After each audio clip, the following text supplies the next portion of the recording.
Bonjour, j'ai le plaisir aujourd'hui d'accueillir quatre diplômés, donc des anciens et des anciennes de l'Université de Hearst, qui ont terminé avec succès leur baccalauréat en administration des affaires.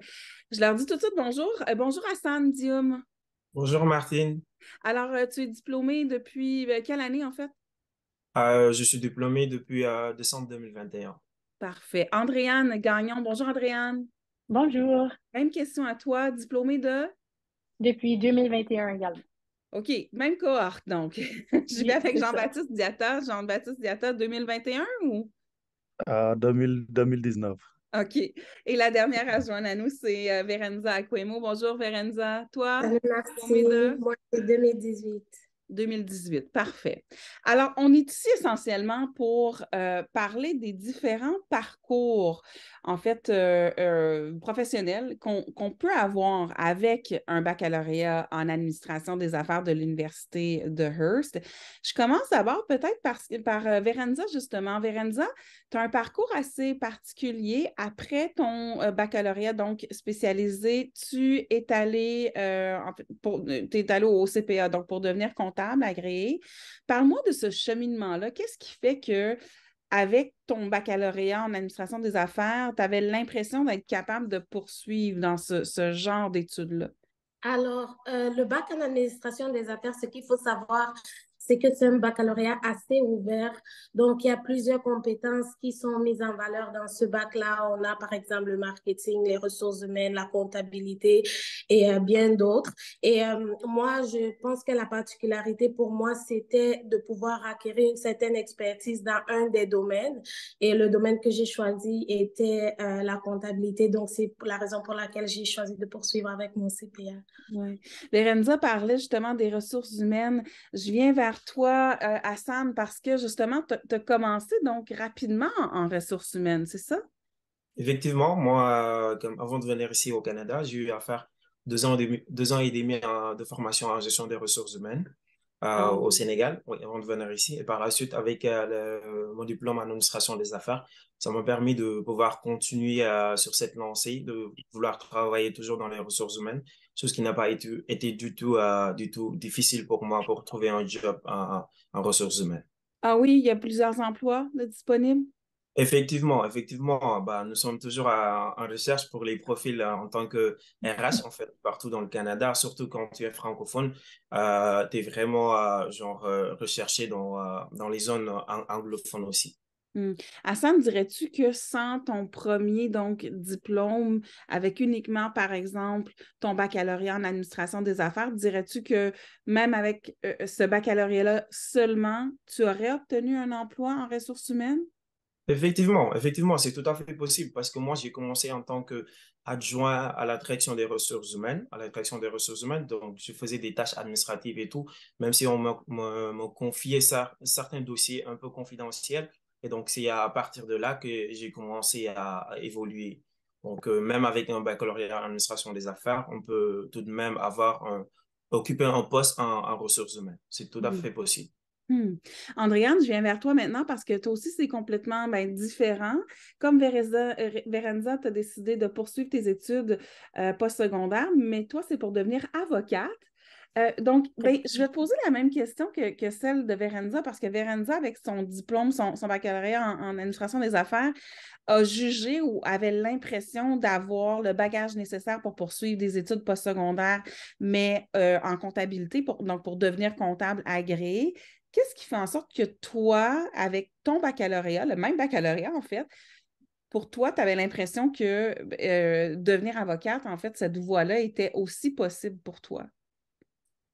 Alors, pour moi, les études en droit ont été genre une petite surprise sur mon parcours parce que j'envisageais faire un MBA au début, mais j'ai occupé un emploi au bureau du procureur de la Couronne de Kapuskasing. Puis c'est ça qui m'a donné l'intérêt de poursuivre en droit. Puis peut-être que je vous apprends quelque chose, mais pour poursuivre en droit, ça prend seulement un bac de 3 ou 4 ans. Ça n'a pas besoin d'être en droit. Donc, l'administration des affaires, je trouvais que c'était une belle combinaison avec le droit, étant donné que j'envisage potentiellement gérer mon propre cabinet un jour.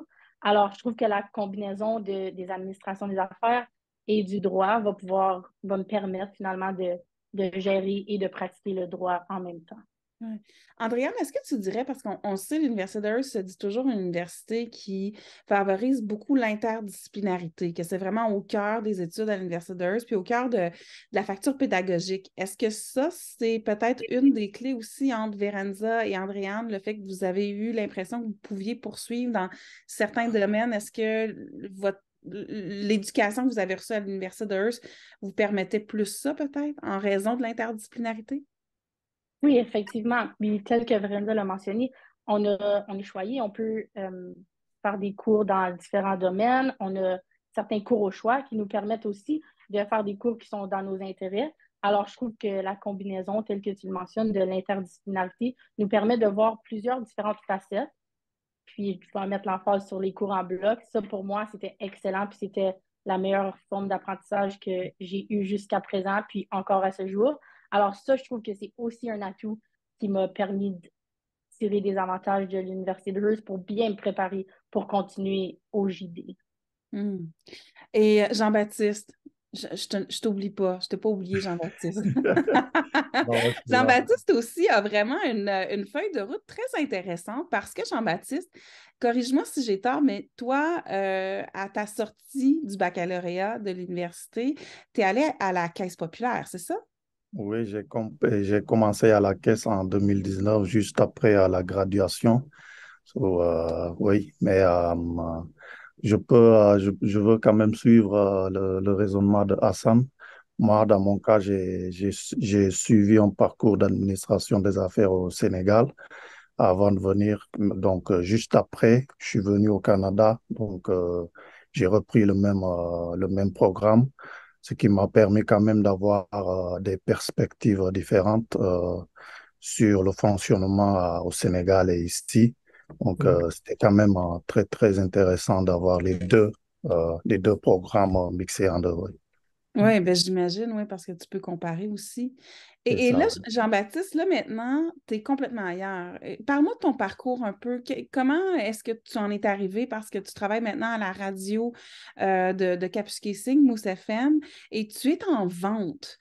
Peux-tu me raconter un peu le processus décisionnel? Comment ça s'est passé, ton parcours? Je dirais un peu à mes débuts à Hearst, à l'université, je travaillais indépendant, puis je faisais beaucoup ce qu'on appelle du facing. C'est quelque chose qui est très, très apprécié par les experts en marketing parce qu'ils prennent ça en considération. Le facing, c'est comme une façon de bien placer les produits pour que les clients puissent, pour que ça puisse attirer l'attention des clients. Oui, oui. Et que moi, c'est à partir de ça que j'ai commencé à m'intéresser en marketing, mais la passion n'était pas aussi forte que ça. Donc, j'ai toujours rêvé de travailler dans le domaine de la finance. Donc, cela fait que j'ai commencé à la caisse. Puis après, la passion pour le marketing a commencé à prendre le dessus. Donc, j'ai commencé à me former là-dessus. Et à la fin, je me suis décidé que je vais virer complètement. Donc, Hmm. Comme quoi, le baccalauréat, quand on dit qu'il est interdisciplinaire et qu'il peut ouvrir des portes un c'est peu partout, ça... c'est ça, oui, Oui, hein. c'est ça. En fait, si j'avais pas un parcours en administration des affaires, ça allait être compliqué pour moi de prendre cette décision. Donc, Ouais. oui, c'était facile de le faire parce que j'avais déjà la base et les connaissances qu'il faut pour continuer. Ouais.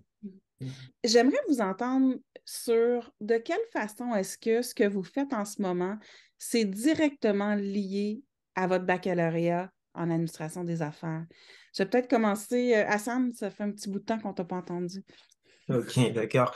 Me concernant, comme actuellement, je suis spécialiste en acquisition de talents et en même temps conseiller en ressources humaines dans une très grande entreprise, dans un conseil scolaire à Toronto. Et donc, l'emploi que j'occupe actuellement est en parfait lien avec mon diplôme en administration des affaires. Parce que le diplôme d'administration des affaires te permet de devenir généraliste. Et j'ai appris les cours en ressources humaines Donc, avec José Dallaire, qui a des cours tellement, qui ont été tellement, vraiment, je peux dire, bénéfiques à l'égard de ma personne aussi. Parce que bien avant de venir ici, comme je l'ai mentionné tout à l'heure, j'ai eu à faire une formation en gestion des ressources humaines. Et donc, je peux dire que aussi faire le programme d'administration des affaires a été un plus pour moi, en fait. Et ça m'a beaucoup permis à connaître l'environnement et le milieu canadien, en fait. Donc, et comment fonctionne le marché de l'emploi canadien grâce aux cours que j'ai pu avoir avec José Dallaire. Oui. Vérenza, je te poserais peut-être pas tellement la même question parce que je veux dire, comptabilité, administration des affaires, il me semble que le lien est assez direct, non? Oui, Martine. Puis même, je voulais revenir sur un point surtout, c'est que l'un des gros avantages du baccalauréat en administration des affaires aussi, c'est des fois, si tu peut-être tu sais que tu veux faire dans la finance, mais tu n'es pas très certain encore de ce que tu veux faire exactement. Comme moi, je pense que c'est vraiment en deuxième année que je me suis décidée que je voulais aller pour mon CPA, mais avant ça, mes aspirations étaient plus comme managériale, obtenir un poste, c'est dans la gestion d'entreprise. Mais une fois dans l'un de mes stages ou de mes stages d'été, là, j'ai été en contact avec, on va dire, si tu veux, un coach de carrière qui m'orientait un petit peu en me disant, c'est une très bonne aspiration, sauf que ce serait encore meilleur, par exemple, d'avoir une expertise dans un domaine précis avant d'aspirer à un poste de la sorte. Et donc, je pense que, étant donné que j'étais déjà en administration des affaires, j'avais pas besoin de revirer dans une certaine discipline. Je pouvais prendre le temps et puis, comme ça, chemin faisant, voir dans quoi exactement je voulais me spécialiser. Et donc, pour moi, c'est vraiment l'un des gros avantages que ce baccalauréat offre.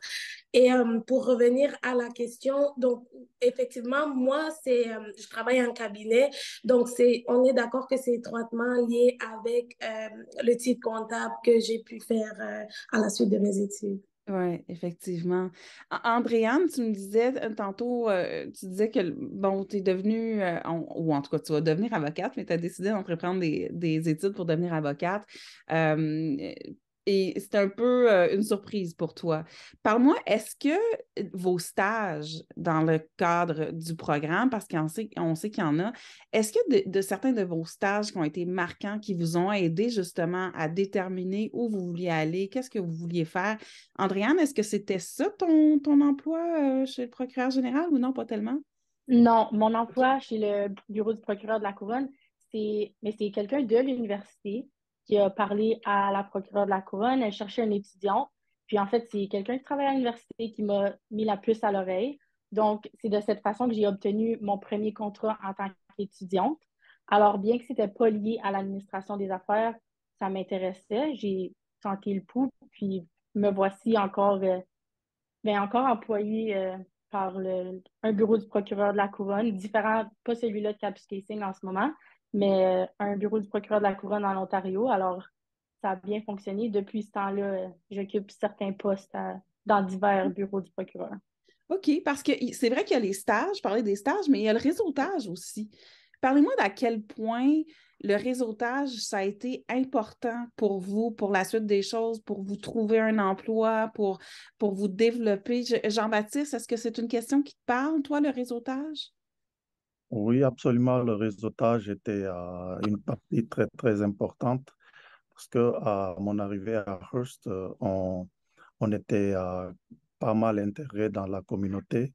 Puis, on se faisait des connaissances avec beaucoup de personnes et on créait, par exemple, une chorale et puis on chantait des concerts. Puis, c'est comme ça qu'on s'est fait un peu connaître dans la ville.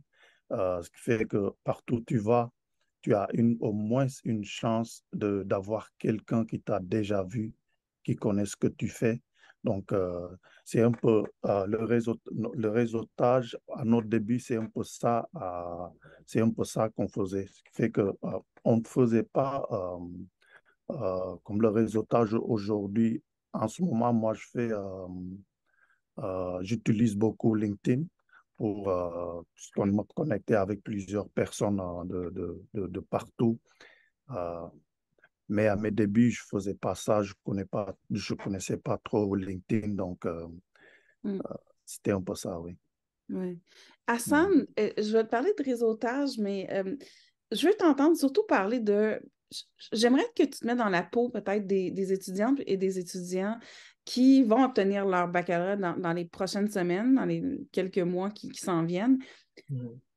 J'aimerais que tu te rappelles comment est-ce que tu te sentais à ce moment-là? Est-ce que tu avais l'impression de savoir, avais-tu déjà un emploi? Comment est-ce que tu t'y prenais? Tu étais où dans ta tête il y a quoi, 2 ou 3 ans là, à ce moment-là? Ah, Ouais. il y a des motoneiges qui passent. Chez moi. On est dans le nord. Mais Hassan, oui, comment? Tu étais dans quel état d'esprit à ce temps-ci, il y a quelques années? Avais-tu un emploi déjà savais-tu où tu voulais aller, finalement? Oui, il y a 2 ans de cela, après avoir terminé mon programme en administration des affaires. Donc, j'occupais un poste de superviseur au McDonald's et tout. Donc, c'était un poste stratégique, on peut dire. Mais tout de même, moi, je suis une personne qui aime les défis, qui aime les challenges, apprendre de nouvelles choses. Je suis une personne qui aime aller à l'aventure. Donc, j'étais un peu frustré, en fait, parce que je voulais tout de même occuper un poste comme là, genre s'asseoir devant un ordinateur, dans un bureau et tout, un peu professionnel, comme on a l'habitude de le dire. Et parfois, il m'arrivait à un moment donné de me dire, OK, là, ça va être compliqué pour moi pour trouver un boulot et tout. Mais je ne perdais pas espoir. Donc, pourquoi je ne perdais pas espoir? Je suis une personne très confiante, en fait. J'ai confiance en moi et je me dis que tout est possible dans la vie. Et donc, là, j'ai commencé à faire des recherches d'emploi, surtout sur Indeed. Chaque jour, je peux commencer à envoyer mes CV euh, 20 fois ou bien 25 fois par jour. Mais stratégiquement, en fait, je ne vois pas quelque chose et peut-être je clique là-dessus pour envoyer mon CV. Non, non, non. Je cherchais seulement des emplois en ressources humaines. Et aussi, je n'avais pas de choix. Quand je dis j'avais pas de choix, je ne me dis pas que non, je veux seulement trouver un emploi à Kapuskasing ou bien à Toronto. Non, non, non. Moi, j'étais ouvert partout en Ontario. Partout en Ontario. Que ça soit comme une petite ville, comme une grande ville aussi. Mais donc, D'accord. j'étais ouvert en fait pour travailler partout en Ontario. Hmm. On va continuer sur cette lancée-là parce que on s'en vient presque à la fin. En fait, on a presque terminé notre discussion. Mais je veux vous entendre un peu sur ben, un suivi sur ce que Hassan disait. J'ai l'impression, Hassan, que tu viens de nous donner des conseils, de nous dire d'une part, allez sur le site Indeed, faites des recherches dans un domaine spécifique qui vous intéresse, mais ouvrez vos horizons par rapport à l'endroit en Ontario où vous pouvez aller travailler. Ce serait quoi vos meilleurs conseils, le conseil que vous vous donneriez au moment où vous étiez sur le point d'obtenir votre baccalauréat? Verenza, je commence avec toi. Euh, alors, le meilleur conseil que je pense que je pourrais donner à quelqu'un qui est en voie d'obtenir son bac puis qui est en train de terminer, je dirais un petit peu comme Hassan, c'est vraiment de rester ouvert.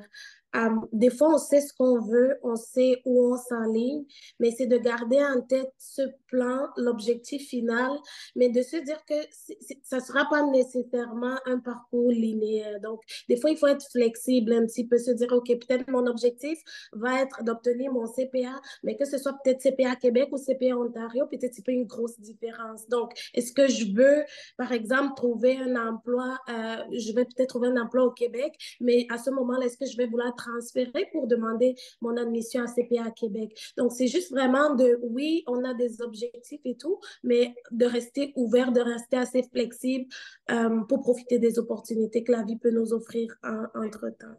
Dirais-tu, Verenza, que cette flexibilité-là aussi ou cette ouverture d'esprit, ça veut dire de peut-être accepter un premier emploi qui n'est pas tout à fait celui qu'on veut ou qui correspond pas nécessairement à nos aspirations là, de grandes personnes ou en tout cas d'adultes là, dans 10, 15 ans. Dirais-tu que c'est un conseil aussi à donner de garder, en fait, de se dire que les années viendront, que le parcours n'est pas linéaire, comme tu le disais si bien? Effectivement, et c'est définitivement l'un des conseils que je peux rajouter aussi, c'est que oui, peut-être vous rêvez après vos études d'avoir un poste en cabinet, mais peut-être ce ne sera pas le cabinet le premier employeur qui va vous offrir un poste, mais allez peut-être en industrie, commencer là, faites quelques mois. Ça ne vous empêche pas de continuer à postuler entre-temps pour ce que vous voulez, mais comme ça, au moins vous êtes déjà en train de faire quelque chose, vous avez déjà, vous démontrez déjà aussi vos qualités à l'employeur du moment. Et puis, vous apprenez. Moi, je pense qu'on apprend toujours dans toutes les circonstances. Donc, même si on n'est pas encore rendu où on veut, on peut clairement apprendre. Je veux dire, aujourd'hui, par exemple, le bac en administration des affaires, pour moi, ça m'a ouvert tellement d'opportunités. Oui, je travaille en cabinet, mais je peux aussi enseigner à l'université, ce qui est, par contre, comme une très belle diversité. Donc, des fois, en refusant de se fermer, de se dire je veux juste aller en cabinet ou je veux juste aller en industrie, on peut perdre cette flexibilité-là qu'effectivement la vie peut nous offrir chemin faisant. Oui, je viens vers toi, Andréane, puis ensuite, le mot de la fin, ben, ce sera Jean-Baptiste. Alors, pense-y bien, Jean-Baptiste. Andréane, un conseil. Si Moi je peux aussi. donner un conseil, c'est peut-être de ne pas se décourager si le plan qu'on envisageait en premier lieu ne fonctionne pas. Alors, par exemple, moi, j'ai débuté un MBA, puis après un cours, j'ai vu que c'était vraiment pas pour moi, ça fonctionnait pas. Fait que là, j'étais un peu découragée parce que je faisais depuis le début de mon bac que je me disais que je ferais mon bac à l'Université de Hearst, puis ensuite que je compléterais un MBA. Quand ça n'a pas fonctionné, j'étais un peu découragée, mais c'est à ce moment-là que l'opportunité du droit s'est montrée sur mon chemin. Puis aujourd'hui, je suis vraiment reconnaissante d'avoir fait un bac à l'Université de Hearst en admin qui m'a vraiment ouvert les portes. Puis j'ai pu saisir cette opportunité-là grâce au bac, finalement. OK, alors on ne se décourage pas, on garde notre esprit ouvert et on continue finalement. Jean-Baptiste, puis là, bon, finalement, le mot de la fin te reviendra, Hassan. Jean-Baptiste, des conseils. OK. Moi, je dirais que le travail, c'est de le faire avant, juste avant de graduer, c'est de développer des connexions, des liens avec surtout la communauté. Moi, comme j'accorde beaucoup d'importance à la communauté, ce qui fait que c'est très, très important pour les gens de savoir qui tu es, où est-ce que tu as travaillé, qu'est-ce que tu as fait pour la communauté. Donc, ça facilite beaucoup la tâche pour les nouveaux gradués. Puis, en ce qui concerne comme le fait d'accepter ce que tu as en attendant d'avoir mieux, moi, je dirais que c'est une bonne chose parce que quand j'ai commencé à la caisse, je n'ai pas commencé à Hearst, j'ai commencé à Long-Lac, au centre de Long-Lac. Et beaucoup de personnes me demandaient, mais qu'est-ce que tu fais à Long-Lac? C'est loin. Je les ai dit, je ne suis pas à Long-Lac pour juste le travail, je suis là pour chercher l'expérience. Si c'est là-bas que je dois aller le chercher, je vais aller le chercher parce que je sais que dans quelques années, ça va me servir. Et aujourd'hui, je peux vous assurer que ça m'a servi, ça m'a aidé. Donc, puis, il ne faut pas aussi que les étudiants ou les nouveaux gradués attendent d'être plus confortables dans leur situation, de continuer leurs études ou bien d'aller chercher, par exemple, un certificat ou une expertise.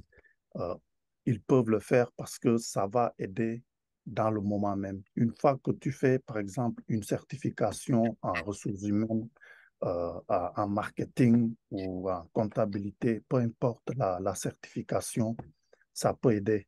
Ça va te donner un boost et ça débloque beaucoup de choses. C'est ça. Hassan, mot de la Ouais. fin, donc, des conseils. Ouais, j'ai vraiment beaucoup de conseils à donner à ces étudiants-là, vraiment pour des vrais. Et Je je vais vais en juste choisir quelques-uns. il n'y a pas de souci. Donc, je vais juste rebondir sur ce que Jean-Baptiste a dit. Par rapport à, OK, là, je suis parti à Long-Lac pour avoir de l'expérience. Ça a été la même chose pour moi aussi. À Mhm. Windsor, moi, j'ai été à Windsor pendant 6 mois. Je connaissais personne à Windsor. Et c'est bien beau de se dire, je veux vraiment avoir de l'argent. Mais à un moment donné, il faut faire la part des choses, en fait. Il faut se Mhm. fixer des objectifs. Premièrement, il faut se fixer un objectif dans le long terme. Mais cela ne veut pas dire que cet objectif, dans le long terme, ça va être dans 2 ans, 3 ans. Donc, non, non, non, non. Il y a des objectifs à court et moyen terme au préalable, en fait. Et donc, ces objectifs à moyen terme sont les suivants. C'est-à-dire comme moi, je m'étais dit que peut-être dans 10 ans, 15 ans, je serai directeur des ressources humaines dans une entreprise. Donc, je vais pas commencer par un poste stratégique. Non, non, non, non. J'ai commencé en tant qu'adjoint administratif. Là, je suis devenu spécialiste en acquisition de talents et en même temps conseiller en ressources humaines. C'est tout un chemin à faire, en fait. Il faudrait cependant avoir de la patience, mais aussi de la résilience. Il faudrait avoir de la patience et de la résilience. C'est très, très, très important. Il ne faut pas aussi se comparer aux autres. Peut-être tu peux trouver, OK, la chance ne serait pas à tout le monde au même moment. Tu peux trouver Jean-Baptiste, avoir un poste, devenir conseiller en finances personnelles. Et moi, j'ai commencé, j'ai dit non, Jean-Bertrand a un poste de conseiller en finances personnelles. Moi, je dois avoir de même. Non, non, non. Il faut jamais se comparer à qui que ce soit. On n'a pas les mêmes chemins, on n'a pas aussi les mêmes destins. Vraiment, il faut avoir de la résilience, de la patience, aussi développer des compétences. On a LinkedIn Learning, on a Coursera, on a aussi YouTube. Il faut apprendre du jour le jour parce que nous tous, nous sommes des étudiants diplômés en administration des affaires. Imaginez un jour, vous êtes convié à une entrevue et vous dites la même chose parce que vous avez appris la même chose. Mais il faut aussi savoir se démarquer, apprendre de nouvelles compétences, pouvoir les mettre en valeur. Après, par la suite, le recruteur ou bien la recruteuse va se dire, OK, ça, c'est la bonne personne. Parce que moi, je suis spécialiste en acquisition de talent et je recrute très souvent des candidats. Et donc, c'est des aspects que tout le monde doit prendre en charge et tenir en compte aussi. Apprenez, développer de nouvelles compétences. Donc, il y a les outils qui sont ici, là, avec la nouvelle technologie. Vous pouvez aller de l'avant et il faudrait aussi, comment dire, ramper, en fait, graviter les échelons. Commencer par le bas pour aller vers le haut. C'est vraiment tout ce que j'avais à dire par rapport à ça. Merci beaucoup, Hassan. Merci. Merci en fait à vous quatre. Ça a été vraiment formidable de vous rencontrer, d'apprendre à vous connaître. Merci au nom des étudiantes et des étudiants qui vont vous écouter. J'espère qu'ils auront et qu'elles auront eu l'occasion d'absorber beaucoup de ce que vous avez dit, puis peut-être pouvoir affronter le marché du travail avec un peu plus de confiance, justement, comme le disait si bien Hassan. Alors, Hassan Dioum, merci d'avoir été des nôtres. Verenza aussi, Aquemo. Bonne chance, Verenza. Jean-Baptiste Diatta, merci, Jean-Baptiste. Et finalement, Andréane Gagnon. Félicitations, puis bonne chance pour la suite des choses. Merci. Merci beaucoup. Au revoir. Au revoir. Bye bye.